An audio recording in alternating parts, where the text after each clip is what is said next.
Ya, halo. Ya, halo, assalamualaikum. Waalaikumsalam. Ya, di sini perkenalkan nama saya Tutut Julianti. Jadi di sini saya mau konseling keluh saya. Jadi di sini saya tuh lagi ngerasa malas. Malas dalam hal malas belajar. Halo? Iya, iya. Ya, saya dengar. Jadi, saya panggilnya Ya, Mbak aja ya, Mbak Mbak Juli iya, boleh? boleh. Jadi saya juga tadi setelah memperkenalkan diri, saya juga memperkenalkan diri. Nama saya Maya Sari. Jadi di sini saya bertindak sebagai konselor. Eh, Hmm. jadi sebelumnya apa boleh saya tahu? Sebentar ya.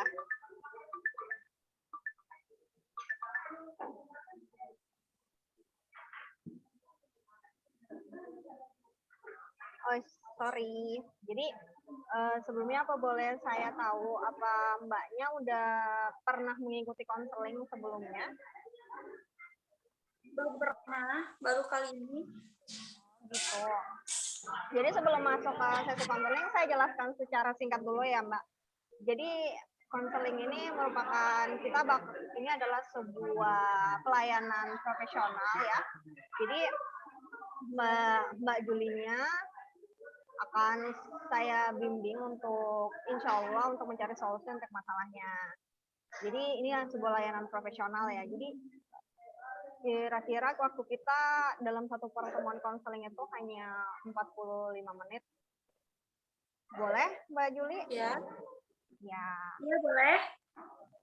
Nah, jadi boleh saya tahu awalnya perasaan apa sih yang Mbak rasain ketika belajar gitu? Nah, kok perasaan malas itu bisa muncul?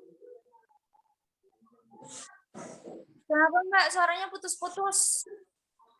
Iya, jadi gini, apa boleh saya tahu dulu, maksudnya ketika Mbak Juli belajar tuh apa sih yang Mbak rasain gitu?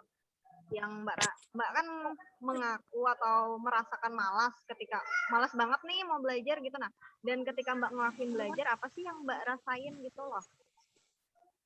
Jadi ketika saya ingin belajar, jadi saya di situ tiba-tiba malas karena saya kepikiran kayak eh, nanti aja lah belajarnya, baring-baring dulu, mageran dulu, makan dulu, kayak gitu. Oh, Jadi jadi eh, kenapa? ngelakuin hal lain gitu dulu, Mbak. Iya. Iya, ngelakuin hal lain dulu. Nanti kalau Jadi sudah selesai hal yang lain yang dilakuin, mau belajar lagi, kupikir lagi kayak "Ih, nanti aja lah belajarnya, malas gini, malas malas oh, membaca, mikir gitu." oh gitu. Jadi ketika atau perasaan Mbak ketika sudah mulai Mbak buka buku atau bagaimana, apa sih yang Mbak rasain gitu? Seperti kayak mungkin perasaannya bosan atau gimana, Mbak? Iya, kayak bosan, terus tiba-tiba pusing, kayak mau membaca buku aja kayaknya malas gitu. Oke. Terus Ya apa seperti ini? itu. Saya pengen tahu apa sih usahanya Mbak Juli untuk melawan rasa malas itu sendiri?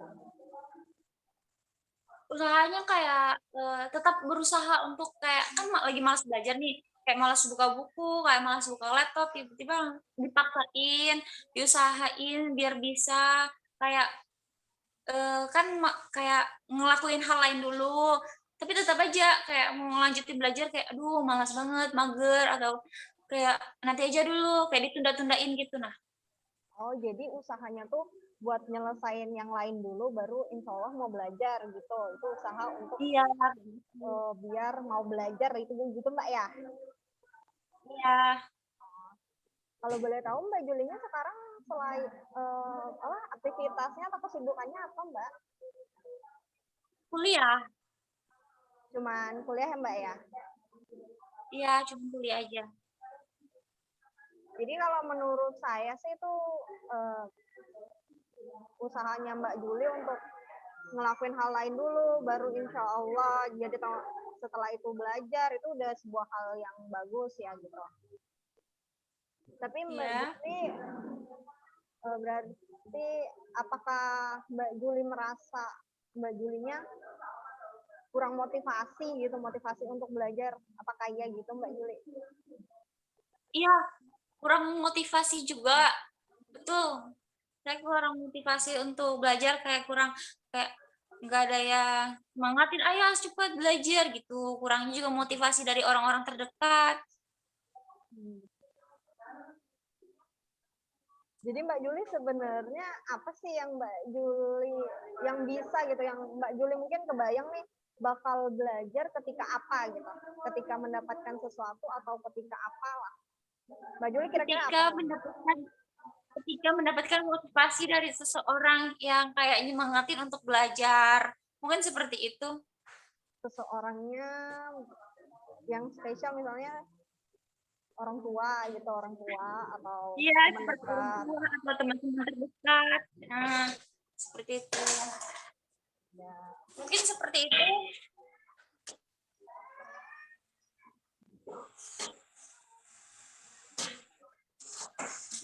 Jadi selama ini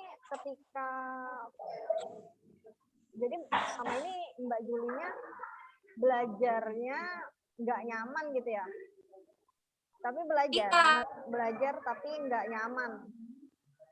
iya, kayak kurang nyaman, kayak kurang termotivasi juga, kayak setiap melakukan kayak mau belajar gitu, rasanya kayak malas banget. Ya, jadi kan mungkin dari percakapan kita Mbak Juli, dari percakapan tadi yang saya tangkap adalah Mbak Juli pengen belajar gitu, pengen sekali belajar. Tapi Mbak Juli Iya. ada dorongan atau belum ada nih motivasi yang kuat buat ngelakuin hal itu. Yaitu yang kita maksud hal itu di sini adalah belajar. Jadi benar saya juga menyarankan buat Mbak Juli kayak misalnya memilih langkah yang Mbak Juli sudah lakuin sebenarnya, yang kayak ngerjain hal lain dulu, biar kan tujuannya agar belajarnya nanti nggak pikiran lagi kan hal yang lainnya gitu. Jadi makanya ngerjain hal lain dulu. Tetapi Mbak Juli harus menguatkan motivasi itu lagi dengan pikiran-pikiran positif. Pikiran-pikiran positifnya seperti apa? Kayak mikirin tujuan gimana sih Mbak Juli kuliah gitu kan, Mbak Juli juga butuh pengetahuan atau segala macam. Jadi Mbak Juli juga mikirin entah orang tua atau orang yang mungkin bisalah membangun motivasi Mbak Juli. Ya, dan itu hanya Mbak Juli yang tahu orang itu siapa gitu. Mbak Juli buktikan bahwa Mbak Juli juga bisa gitu. Gitu aja sih dari saya Mbak. Gitu. Ada yang mau disampaikan lagi nggak? Kalau menurut Mbaknya ada kayak motivasi apa gitu yang bisa membuat saya lebih rajin lagi belajar? Ya itu yang tadi Atau saya saran, bilang Mbak. saran dari Mbaknya gitu? Ya itu yang saya ingin Mbak Juli cari tahu dulu. Pertama tuh Mbak Juli kan sekarang lagi kuliah ya. Nah jadi yang saya sekarang kuliahnya lagi di semester berapa Mbak ya kalau boleh tahu? Lagi nyusun skripsi. Nah, apalagi lagi nyusun skripsi Mbak ya. Banyak, kalau menurut saya banyak yang Mbak Juli bisa jadikan motivasi. Yang pertama adalah bagaimana bisa lulus tepat waktu gitu kan, bisa lulus tepat waktu. Dan Mbak Juli harus rajin gitu, entah Mbak Juli harus rajin belajar, apalagi cari referensi apa segala macam kan kita harus baca ya, harus rajin cari literasi buat skripsi gitu. Bagaimana sih untuk meningkatkan motivasi itu? Ya dengan pikiran-pikiran positif Mbak Juli, dengan membayangkan bagaimana orang tua Mbak Juli entah bahagianya seperti apa ketika Mbak Juli selesai kuliahnya. Itu aja sih Mbak Juli, biar kayak kuliah tepat waktu, terus bisa membahagiakan orang tua. Kalau saya sih lebih menyarankan Mbak Juli, kalau saya berpikirannya orang tua itu merupakan motivasi yang kuat ya, dengan memikirkan mereka bahagia atau bagaimana. Nah setelah itu entah Mbak Juli punya orang lain untuk memotivasi diri Mbak Juli, ya silahkan gitu. Yang jelas, pertama tuh bangun dulu motivasi diri Mbak Juli. Apa sih yang Mbak Juli inginkan ketika tujuan Mbak Juli belajar apa sih gitu. Terus apa sih lagi manfaatnya belajar ini? Apakah nanti belajar ini dimanfaatkan untuk menyusun skripsi dengan cepat, dengan tujuan Mbak Juli selesai kuliah dengan tepat waktu, seperti itu. Gitu Mbak Juli dari saya. Ya, ada Iya, lagi yang mau makasih. disampaikan Mbaknya? Sudah Mbak, cukup ya. Saya sudah agak paham sedikit dari saran yang Mbak berikan pada saya. Iya, thank you ya kalau gitu.